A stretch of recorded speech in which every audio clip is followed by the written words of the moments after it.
سے زیادہ ضروری ہے. جی دیکھیں، ہم طواف کر رہے تھے یا صفا مروہ کی صحیح کر رہے تھے تو ہمارا وضو ٹوٹ گیا یا ہمیں پیشاب کی حاجت ہوتی ہے. پہلی بات تو یہ یاد رکھے کہ مسجد میں وضو نہیں توڑنا، مسجد میں وضو نہیں توڑنا. آپ کو پتہ چل گیا ہے کہ یار مجھے وضو کی حاجت پیش آ رہی ہے تو آپ فوراً مسجد سے باہر نکل جائیں، تازہ وضو کر کے واپس آئیں گے. اب ہم نے کیا کرنا ہے؟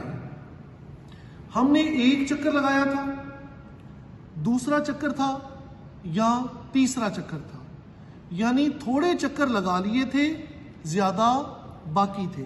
تو مسئلہ کچھ اور ہے. اور اگر چکر جو ہے وہ زیادہ لگا لیے تھے، چکر زیادہ یعنی 4 چکر لگا لیے تھے یا 5 یا 6، اگر زیادہ چکر ہو گئے تھے تو پھر مسئلہ کچھ اور ہے. پہلے ہم آ جاتے ہیں تھوڑے چکروں تک. مثال کے طور پر چکر پہلا تھا یا دوسرا تھا یا تیسرا تھا، یعنی تھوڑے لگائے تھے، زیادہ باقی تھے. تو ہمارے پاس 3 اختیار ہیں.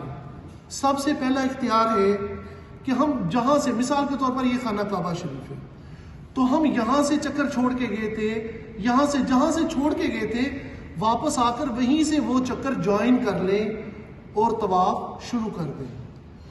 اچھا، اب ہم بھول گئے کہ ہم یہاں سے چھوڑ کے گئے تھے کہ کہاں سے چھوڑ کے گئے تھے، ذہن سے نکل گیا. تو یہ اختیار ہے کہ آپ وہ والا چکر، وہ پہلا تھا، دوسرا تھا یا تیسرا تھا، تو وہ چکر آپ حجر اسود سے شروع کر دیں، استلام کریں اور وہ چکر شروع کر لیں. تیسرا اختیار آپ کو یہ ہے کہ ابھی کیونکہ آپ نے چکر تھوڑے لگائے تھے، پہلا، دوسرا یا تیسرا، تو آپ دل میں آیا کہ یار ابھی تو اس طواف شروع کیا تھا اور ابھی دوبارہ وضو کی حاجت پیش آ گئی ہے، تو آپ 0 سے بھی شروع کر سکتے ہیں. تھوڑے چکر لگائے تھے وہ ختم کر دیں، 0 سے آپ نئے سرے سے طواف شروع کر لیں. اور اگر چکر ہو گئے تھے 4 یا 5 یا 6 یا 7، اگر چکر زیادہ ہو گئے تھے، تھوڑے باقی تھے، تو اب آپ کے پاس 2 اختیار ہیں. پہلا اختیار یہ ہے کہ جہاں سے چھوڑ کے گئے تھے وہیں سے جوائن کر لیں، اور دوسرا اختیار یہ ہے کہ وہ والا چکر حجر اسود سے شروع کر لیں. اب 0 سے شروع نہیں کر سکتے. تھوڑے میں یہ ہے کہ 0 سے شروع کر سکتے ہیں اور زیادہ میں یہ ہے کہ 0 سے شروع نہیں کر سکتے. یہی مسئلہ طواف کا ہے اور یہی مسئلہ صفا مروہ کی صحیح کا ہے. اسی طرح آپ طواف کر رہے تھے یا صفا مروہ کی صحیح کر رہے تھے، اذان ہو گئی، نماز کا وقت ہو گیا، تو اب آپ کیا کریں گے؟ اگر آپ طواف کر رہے تھے تو آپ نے جیسے ہی وہاں پر اذان ہوتی ہے صفیں بننا شروع ہو جاتی ہیں، تو آپ اسی وقت استباح ختم کر دیں گے اور صف میں بیٹھ جائیں گے، نماز ادا کریں گے.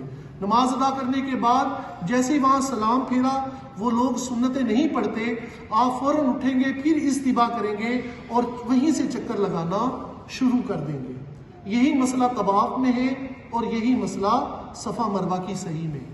اس کنڈیشن میں جو ہے نماز کا ٹائم ہو گیا ہے، اس میں سر نہ ہوگا؟ نہیں، ننگے سر نماز پڑھیں گے. احرام کی حالت میں ہے تو ننگے سر نماز پڑھیں گے. ٹھیک ہو گیا؟ جزاک اللہ خیر.